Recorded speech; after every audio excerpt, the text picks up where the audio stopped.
Subscribe to our channel and press the bell icon to never miss any update from Rouse IAS Study Circle. Join the only official Telegram channel of Rouse IAS Study Circle to get the relevant materials and important updates. Hello and welcome to the Daily News Simplified. The what, why and how of the newspaper analysis from the Civil Service Examinations perspective. Today we are going to discuss the Hindu Delhi edition dated 5th September 2022. The topics which are to be discussed have been displayed on your screen and the timestamping of the same has been provided in the description box below. So now let us begin with our first topic. This topic has appeared at page number 9. This topic reads, "A lot is at stake for India-Bangladesh ties." So as the heading clearly mentions that this topic is in relation to the India-Bangladesh bilateral relationship. The context of this very news article is that recently, with the conclusion of the 7th round of the India-Bangladesh Joint Consultative Commission's meeting, both the countries have expanded their partnership to the modern and new areas, mainly dominated by technological cooperation in the field of artificial intelligence, financial technology, cybersecurity, startups, as well as connectivity. As far as the scheme of syllabus is concerned, this topic specifically is mentioned in General Studies Paper 2 in their section of International Relations because it explicitly mentions India and its neighborhood relations. And we all know that Bangladesh is one of the most important neighborhood country of India. So first of all, from here I would like you to come up with some points that what are those factors which govern any bilateral relationship. Think about those factors. Those factors can be historical in nature. Those factors can also be economically driven. Those factors can also relate to the society both the countries is having, that is people to people contact. Then the political relationships among the countries, the internal, the domestic politics as well as the foreign politics. Then there is geography also. For example, the location of the country or the resources of that particular country. So in a way, all these are the major factors which govern any bilateral international relationship. However, these factors are not exclusive in nature, thereby meaning that all these factors are further interdependent on each other. For example, let us talk about the geography. In geography, we come across the distribution of the resources across the countries. These resources in turn will affect the economy of some country. These resources can further impact the society of a country. Similarly, if we are going to talk about the historical factor, so that historical evolution also governs the cultural evolution, which in turn shape the norms of the society. Further, these societal factors can also in turn affect the political setup of the country and vice versa, that is the political setup of a country can also have its important bearing on the social setup of that particular country. So obviously all these factors are interrelated to each other. And among all these factors, when it comes to India-Bangladesh relation, geography plays a very important role. So in today's session, we are going to discuss the Indo-Bangladesh relations, but from the perspective of geography. And we will see that how geography further can be related to all these important factors. What are those unique geographical factors in India and Bangladesh ties? And why exactly is it so that geography is one of the most important factor when it comes to the India-Bangladesh relationships? So yes, by now you might have rightly guessed that it is because of the location of the India and Bangladesh, and because of this very location, geography becomes an important component of their bilateral relationship. So let us try to analyze this complete picture from this diagram. As you can see, this is Bangladesh, and from three sides it is bounded by just one country, that is India. Bangladesh also shares its borders with the Myanmar, but most of the portion, that is from three sides, it is just covered by one country, India. So from this very point we will carry our discussion forward. So first important geographical factor or characteristic or the feature which plays an important role in their bilateral relationship is actually the location. In this session, we will discuss that how these geographical factors provide certain strengths, merits, or potential to both these countries, and how those very factors also act as certain challenges, issues, or hindrances among these countries. And we will also discuss the way ahead to resolve certain challenges or the issues. So, as we have discussed, that the first important feature or the characteristic or the geographical point which we are going to discuss is the location. So now, because India has surrounded Bangladesh from three sides, there are high chances of people to people contact on all these three sides. So that is why this strategic location of India and Bangladesh enhances people to people contact among these countries. Second important is that because of the very long border between India and Bangladesh provide both the countries an important strength of connectivity. And if you closely have a look on this particular location, you will see that this particular area, that is the area of Bangladesh, is an important link between the South Asia as well as the Southeast Asia. Further, it also forms an important link with countries like China. So, because of the strategic location of Bangladesh, there is a very high potential of connectivity between India, Bangladesh, China, as well as the Southeast Asian countries, that is ASEAN. But then, because of this very location, there are certain challenges also. The first is that yes, India and Bangladesh share a very long and huge border, but this border is very porous in nature. And this porous border is the root of various issues, organized crimes like arms smuggling, drugs peddling, cattle smuggling, human trafficking, etc.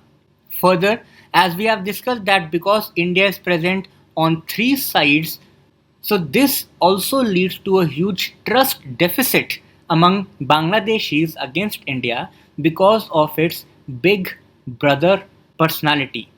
We all know that India is disproportionately large compared to Bangladesh in terms of area, population, economic or military strength. So because India has surrounded Bangladesh from three sides, so there is a very high degree of skepticism among the conservatives or the opposition political parties in Bangladesh. And that is why it is recommended that both these countries must engage their dialogue, they must leverage their common platforms, for example, SARC, BIMSTEC, IORA, etc. Further, to resolve the issues of the porous border, they must focus on the border strengthening practices. This can be done by leveraging the potential of comprehensive integrated border management strategy. Next comes the second important geographical factor, that is the presence of rivers which are transnational in nature. For almost all these rivers, Bangladesh is a downstream country and India is the upstream country. So presence of these rivers provide a huge opportunity for both these countries to tap the potential of hydro energy. Further, these rivers also provide these countries an opportunity to develop their inland navigation. Because of the presence of Ganga as well as Brahmaputra, both these countries can develop their inland navigation, which in turn can improve or enhance the regional development of both these countries. Further, because of these rivers, both these countries also have a very high ecological diversity. But again, as we have discussed that these very factors also become an important challenge or the obstacles among these bilateral countries. For example, the presence of rivers have led to a huge challenge in the context of water sharing agreements. We all are aware about the Teesta sharing issue. We all are also aware about the Farakka barrage issue. So what happens is that because the downstream country, which is here Bangladesh, is also dependent upon the waters for, let's say, its agriculture as well as industrial activities. Similarly, the upstream country, that is India, specifically the states of West Bengal, Bihar, Jharkhand, etc., also require a huge amount of water to sustain its own domestic population. So it always becomes a contentious issue that what portion of the water must be shared between the upstream as well as the downstream country. Further, yes, we have discussed that there is a huge potential of inland navigation, but still, both these countries lack multimodal connectivity. Further, because of the presence of such mighty rivers, both these countries also face the regular challenge of disasters, for example, floods. And that is why, in order to resolve these things, both the countries must resolve their water sharing issues and they must increase the investment as well as coordination in developing these transit corridors. Both the countries have a different ministries which govern the inland navigation, different ministries for road construction, that is highways, altogether different ministries for railways. So both the countries face the challenge of coordination in order to develop an efficient, streamlined multimodal connectivity. The third important geographical factor, as here we can see, both the countries are the border countries, the rim countries of the Indian Ocean, specifically the Bay of Bengal region. Both the countries have Sundarbans deltas, which is the largest riverine freshwater delta in the world. And because of this very factor, there is a huge potential to develop the international navigation, trade, ocean resource extractions, which in turn can help both the countries to tap the potential of blue economy. Now, what exactly do you mean by blue economy? Blue economy is basically the economy which is developed from the ocean-based resources in a sustainable manner. Now, this sustainability component is very important as far as developing of the blue economy is concerned. But again, then there are certain challenges also which by virtue of being located at the border of the Indian Ocean comes. For example, this is tectonically very active region and therefore there are high chances of tsunamis. Further, as we all know that Bay of Bengal is the hotbed of the oceans worldwide and that is why highly vulnerable to tropical cyclones. And because of the presence of Indian Ocean, both these countries also suffer from the common challenge of maritime piracy. The fourth important geographical factor which can have a huge bearing on Indo-Bangladesh relationship is the resource base of both the countries. We all know that there are high alluvial deposits. Then India also have high presence of critical minerals. India also has the presence of rare earth metals which lacks in Bangladesh. So that is why this resource base is specifically beneficial for both these countries because it can help to develop agriculture. It can also help Bangladesh to import certain critical minerals as well as rare earth metals from India in order to develop their modern industries, for example, the semiconductor industries, electric vehicle industries, modern technologies which are based on artificial intelligence, Internet of Things, laying digital cables, etc. Similarly, textile industries. So that is how the resources of these countries can help to develop the domestic as well as the international economic potential of India as well as Bangladesh. But again, then there are certain challenges also. First and the foremost challenge is that yes, both these countries have high deposits of alluvium, but still they also face a very huge challenge of growing salinity, decreasing groundwater levels, as well as the groundwater contamination. Then there is a competition among both these countries in the field of textiles sector. Both these countries lack modern machineries. Both these countries have inefficient mining. And that is why it is suggested that these countries must progress towards achieving the free trade agreements as well as various trade facilitation measures. According to World Bank, it is expected that there can be a significant rise of around 150% in the terms of bilateral trade if both these countries are able to achieve their free trade agreements. Their bilateral trade further can improve by 300% if both these countries can have certain trade facilitation measures. The next important geographical factor is the environment. Now we know that both these countries have, on an average, moist, humid, and tropical climate. Then both the countries have the presence of mangroves, both the countries have the presence of deltas as well as other wetlands. And because of this, both the countries are signatory or are important party to various international environment dealing agreements, for example, Kyoto Protocol, Montreal Protocol, Paris Climate Deal, as well as Sendai Framework. And therefore, both the countries can join hands in order to preserve their ecology, in order to achieve the principles of Sendai, that is disaster risk reduction, as well as fighting various tropical diseases.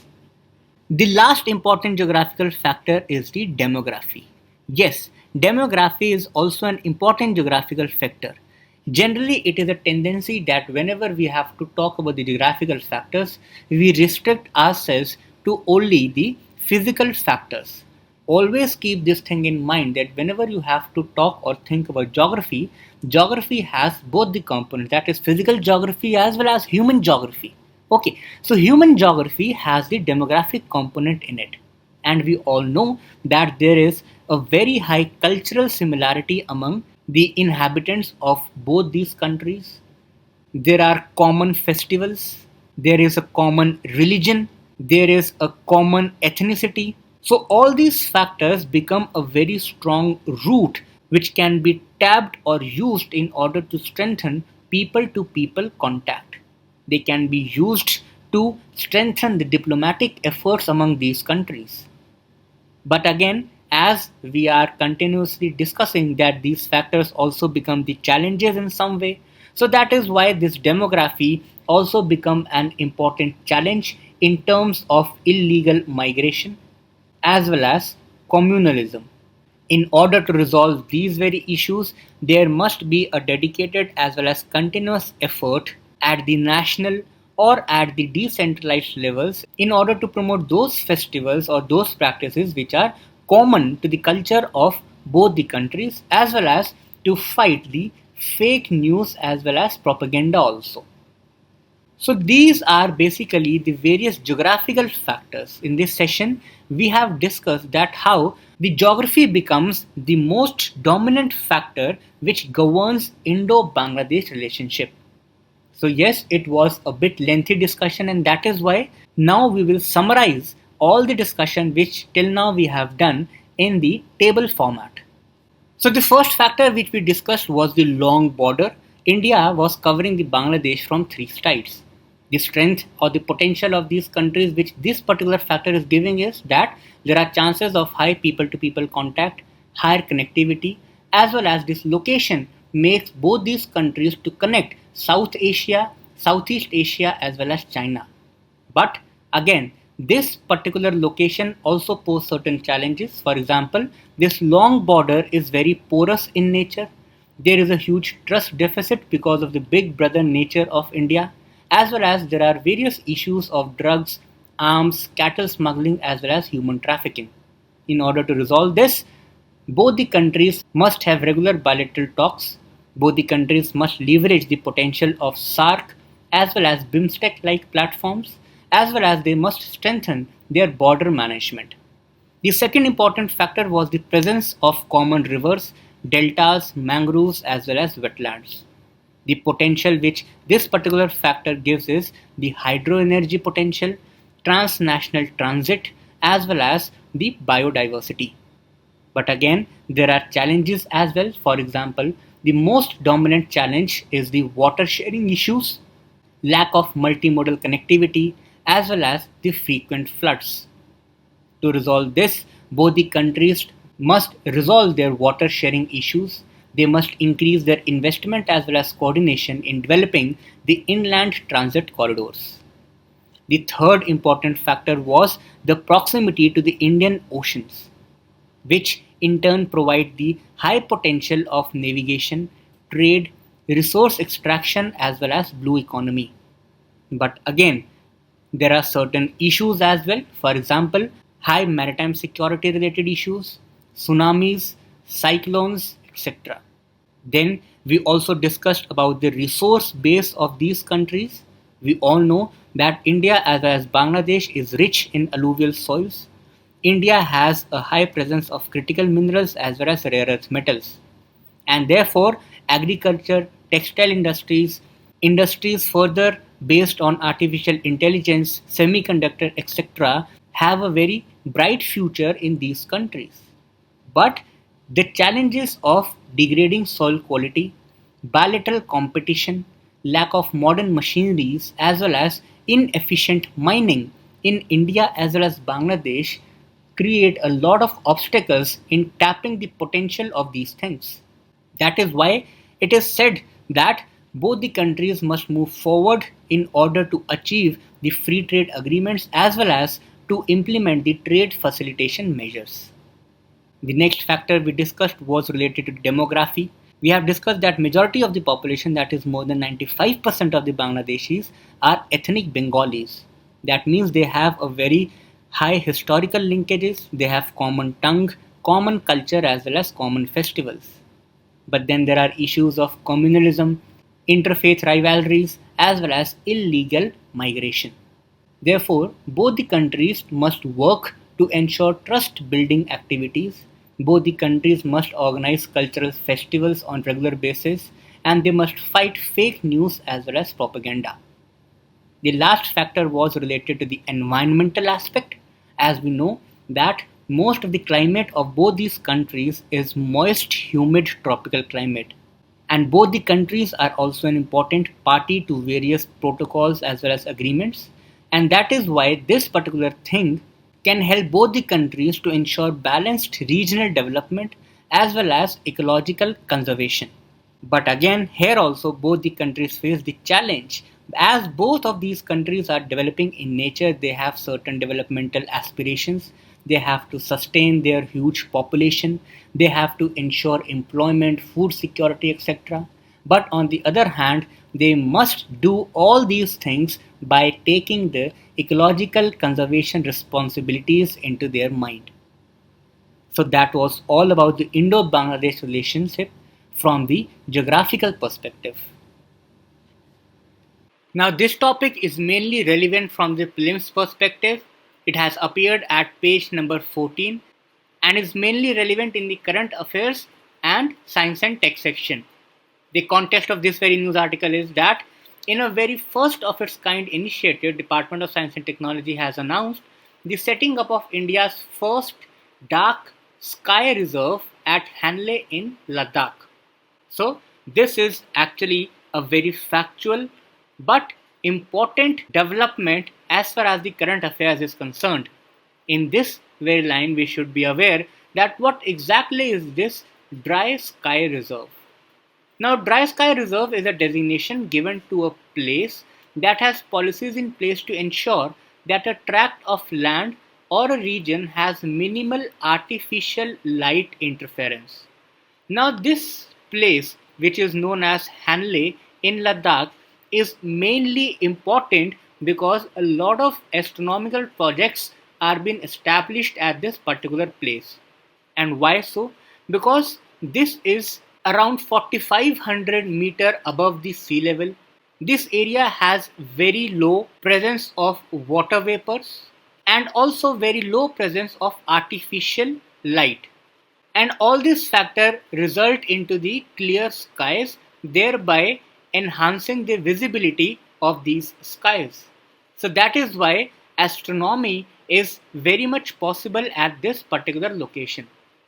The International Dry Sky Association is a US-based non-profit organization, and this organization is basically responsible for designating such sites like dark sky places, parks, sanctuaries, reserves, etc. An important fact is that it will be India's first ever night sky sanctuary. And along with promoting and preserving the astronomical interest for India, it is also aimed to boost the astrotourism. In this regard, the villages around Henley would be encouraged to promote homestays equipped with telescopes that visitors can use to view the night sky. Villagers would also be trained to help the visitors with astronomical observations. Now, from this point, an important dimension of the tourism industry also comes into play. Whenever you have to talk about tourism, do not get restricted yourself to the ecotourism. You can have multiple dimensions of tourism. For example, ecotourism, educational tourism, medical tourism, and here now you also have astrotourism. So that was all. This was a factual topic mainly relevant for the prelims examination. This topic has also appeared on the same page, that is page 14, and the topic is in relation to the nano urea. The context of this very news article is that recently the nano urea, which is a patented fertilizer of IFFCO, that is Indian Farmers Fertilizers Cooperative Limited, has been approved by the government. So in this very regard, you should be aware that what exactly is meant by nano urea. This is very simple. So this urea is basically in the form of nanoparticles. Urea, as we all know, is a chemical nitrogen fertilizer which artificially provides nitrogen, which is a major nutrient required by the plants. So the nano urea is nothing but the urea which is made up of nanoparticles. This has been developed by IFFCO. However, an important aspect of this fertilizer is the benefits associated with it. First, because it is not dependent upon the imported urea, therefore this will help in reducing the country's subsidy bill. Second, it will also reduce the unbalanced and indiscriminate use of the conventional urea. How? Because it has a greater efficiency when compared to the conventional urea. The conventional urea has general efficiency of about 25%, and this is because a lot of nitrogen content from this urea after being spread on the agricultural field vaporizes or is lost away with the irrigated water. But this nano urea is directly applied on the targeted site, and therefore its efficiency can be as high as 85 to 90%. Further, it also helps to increase the crop productivity, and along with this, it will help in reducing the soil, water, as well as air pollution. As we have discussed, the liquid nano urea is sprayed directly on the leaves, and hence it is a targeted supply of the nutrients to the crops. The IFFCO advises that 2 to 4 ml of nano urea should be mixed with a liter of water and sprayed on the crop leaves at active growth stages. Further, it also has a shelf life of 1 year, and therefore the farmers need not to be worried about the caking when it comes in contact with moisture. This topic is again relevant from the prelims perspective and has appeared at page number 6 in today's The Hindu Delhi edition. The topic reads, A Golden Memory of Raja Mahendravaram. Now, an important thing is that this term, that is Raja Mahendravaram, is a name of a city. In present times, that city is known as Rajamundry. This city is located in the state of Andhra Pradesh on the heads of the Godavari river delta. So, some important key facts which are mentioned in this news article and on the basis of the research which was conducted are in front of you. The Rajamundry city is an eastern Andhra Pradesh state, southern India.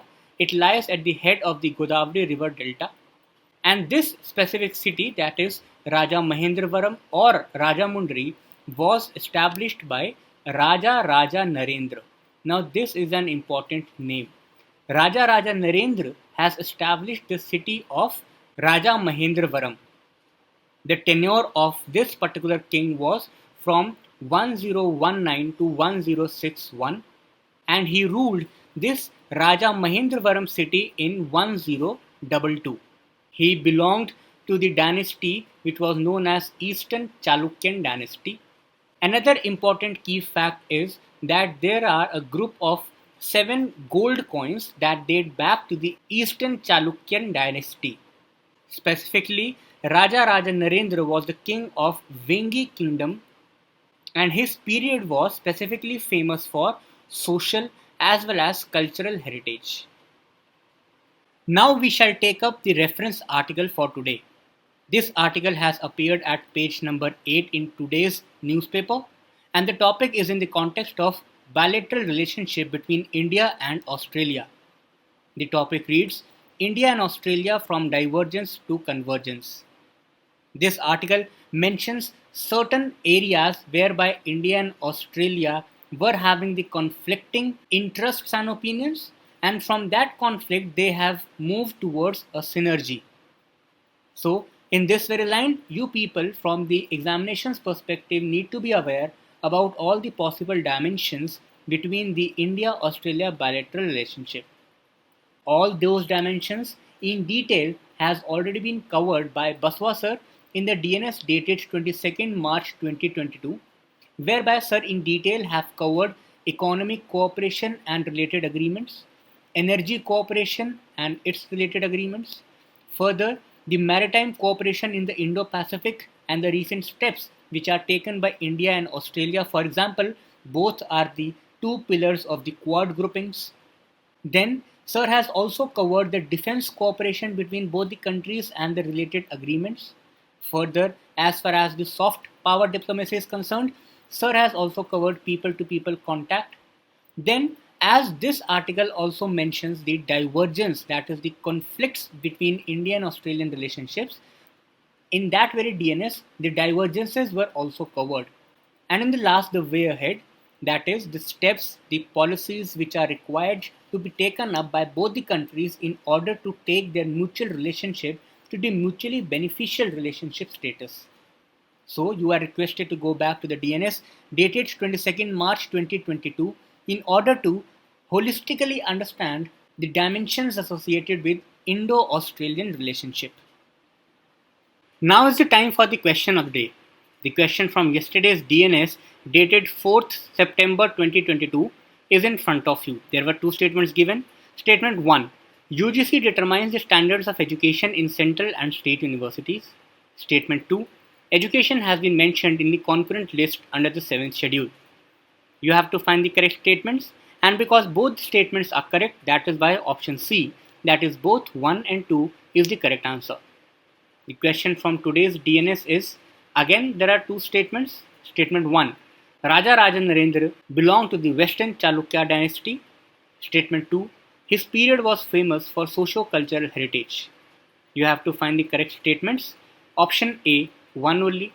B, 2 only. C, both 1 and 2. D, neither 1 nor 2. So that's all for today. All the very best and study hard.